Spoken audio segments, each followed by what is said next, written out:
Hey family, it's Tasha MamabearPrepping. Welcome to the channel. Welcome back to the channel. Today we're going to talk about a pretty important topic that I actually got the idea to do this video and the content for this video from Bushcraft Family. I was watching his video yesterday and it was such a good video. If you guys have not checked out his channel yet, I'll make sure that I link it in the description box below. But you've got to go check him out. He always has great information about the current situation of different things and what's going around the country. And he's really tech savvy too. He's helped me on a couple things that he probably doesn't even realize in regards to me and my channel. Okay. So go over there, support him, check out his channel, subscribe, and let's get it going. Okay. So thank you to him for helping me. See, because that's the thing. A lot of times, either channels, we talk about the same stuff because we are the same type of channels. We are all tracking the same type of things. And so we're going to talk about the same topics. Okay. And so it's not that somebody is copying somebody. It's just that you guys, common sense, we talk about the same things. Okay. Because we're interested in the same things. But two, you sometimes watch something or you see a comment or somebody says something that triggers your mind to think about something else or to take it in another direction or to want to talk about something else. And his video did that for me. It made me think about the importance of how important it is to track certain things. If you're buying food and you're purchasing food and you're consuming food, you should be paying attention to these things. But even more so for those of us that stockpile, that prepare, that have more things stacked up, it is very easy to get away from things, away from dates, and to not be paying attention and to potentially put your family at risk. Okay. And it's a higher probability of you doing that just because you are stacking food in different capacities. Okay. This is going to bother me, you guys, because I have this little dingleberry hanging off my braid right there. Okay. So I took care of that. All right. So let's talk about, this is my warning. And these are things that you should be doing if you stockpile food. If you stockpile food in any capacity, you should be checking this. Really, if you have a pantry in your kitchen and you buy food and consume food and cook food, you should be doing these things. So inventory is number one. You should have an inventory. Number two is you should be inventorying and organizing in a way where you're paying attention to your expiration dates. Some people do take a Sharpie and actually write on the side of the can or the top of the can the date, just so that it's much faster and easier to identify the expiration date, right? They ketchup right on the side, the expiration, so that you're not in there trying to look at the little dates of expirations and stuff. You can easily find stuff. And when you're organizing and putting away fresh groceries, it's easier to see dates quickly. Add your new dates and then pull stuff forward that is going to expire sooner, right? And then put stuff behind it, okay? Or vice versa. If you are stacking flats on cans of food, right, you would be putting the stuff that's going to expire at the top of that pile, okay? So inventory, marking your expirations in a clear manner, and checking those. That's highly important. Can you eat stuff that's expired? Absolutely. In my opinion, absolutely. You can eat stuff past the expiration date, okay?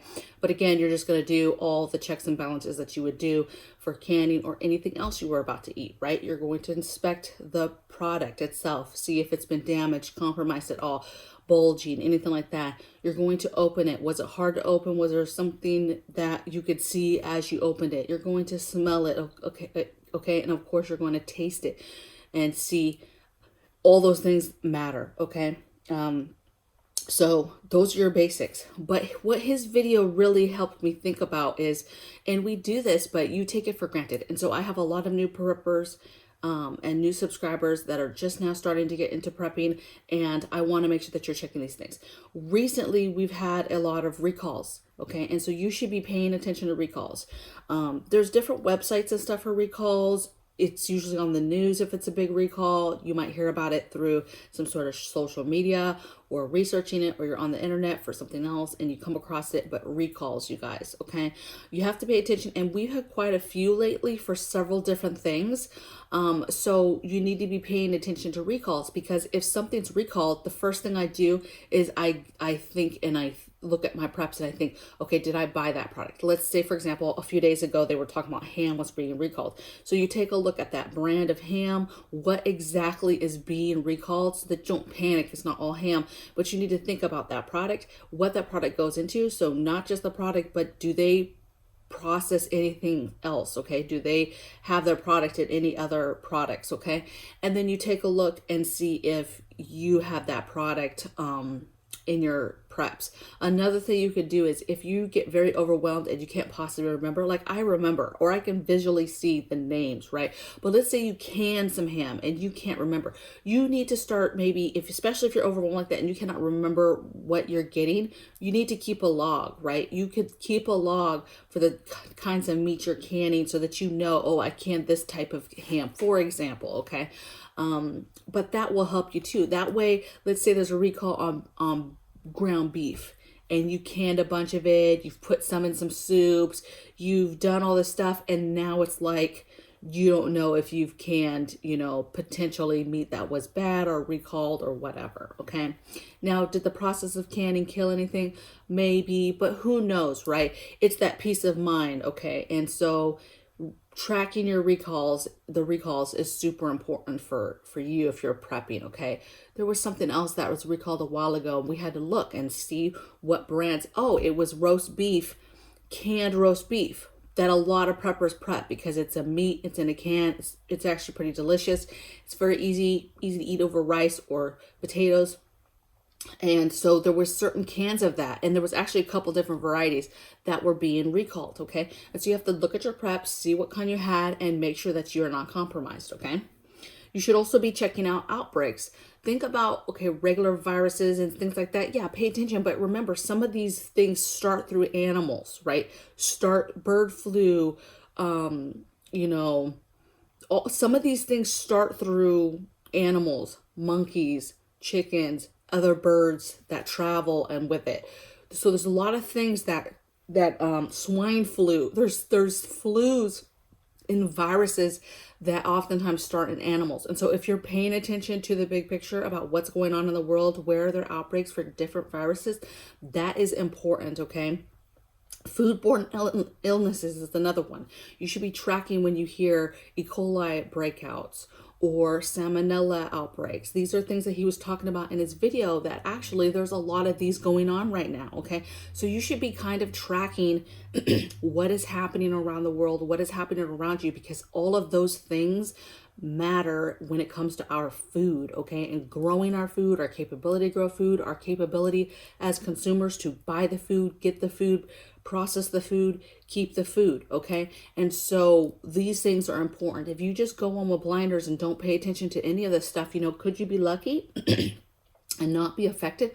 Absolutely. But if you stockpile food, your risk goes way up for being, compromised in some way, okay? And your job is to keep your family safe, okay?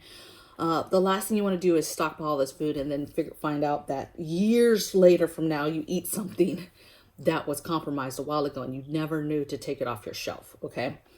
Another thing you should be watching or staying on top of is shortages, right? We have a lot of shortages happening. And so if you're somebody who stockpiles certain things, certain products, just be paying attention, okay? Because one product might not be the same as another product. So just be paying attention to your surroundings and what's going on with shortages. Some stuff is being taken off the shelves and not being put back, right? Companies are making hard decisions about different products they have, and some stuff they're actually recalling in the sense of they're rescinding it and they're not putting it on the shelf anymore, okay? So anything like that, that's important for you just to track, just because if it's something that you like having in your preps and you're always prepping, okay? So pay attention.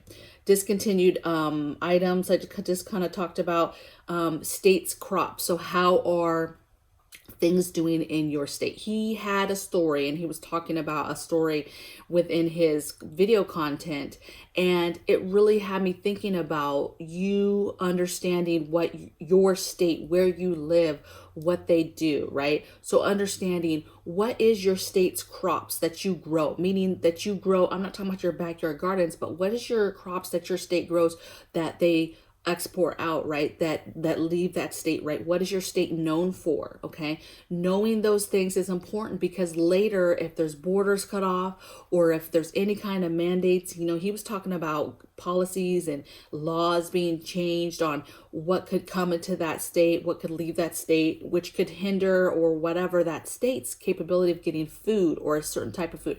So knowing your state, what's going on with food, with crops, what is imported, what is exported, knowing that stuff for the country is good. And also knowing that for the different states, what are certain parts of the country known for? Okay, that helps you stockpile also if you know there's something that you guys in your state don't really produce yourself, or even your part of the country doesn't really produce, and that you know for a fact you get it from a different part of the country. And then what happens if something happens to that part of the country, right? Or that part of the country is now blocked off and there's no more getting that stuff. Okay, that's important, because you can add that stuff to your stockpile, you can add that stuff to your personal garden, but just know your laws in your area. Know your laws when it regards to food and how food is made and grown, and animals, because there's a lot of stuff changing, a lot of laws changing that have to do with either crops that you grow in your state, or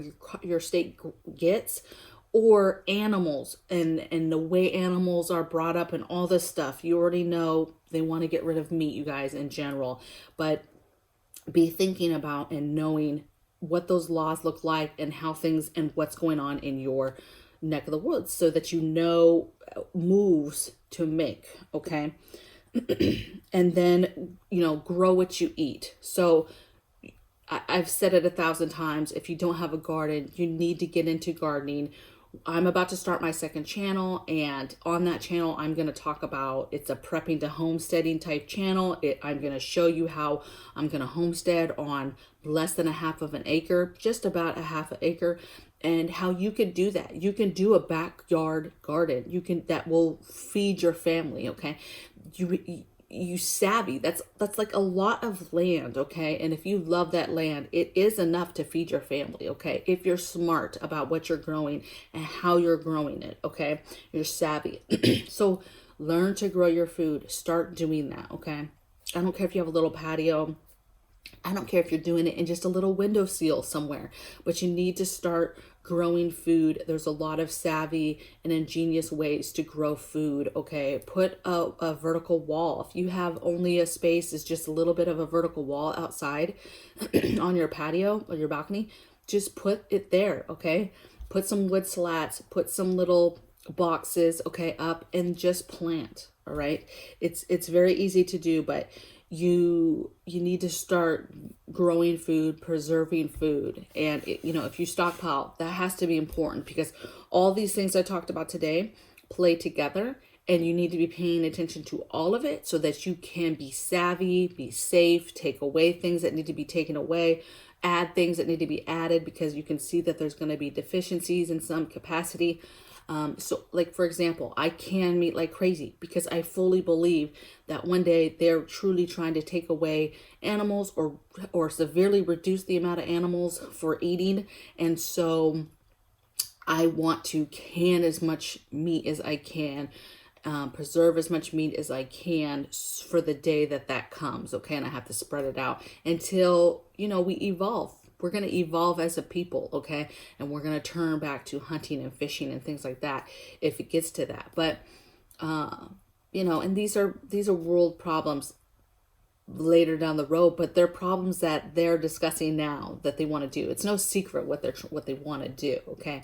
So it's our job to stay ahead of that, connect the dots, and then prepare. So I hope you guys enjoyed this video. Let me know in the comments below your guys' thoughts on it. If you guys have anything that you want to add to the topic, and I'll see you tomorrow on the next video. Take care. Bye.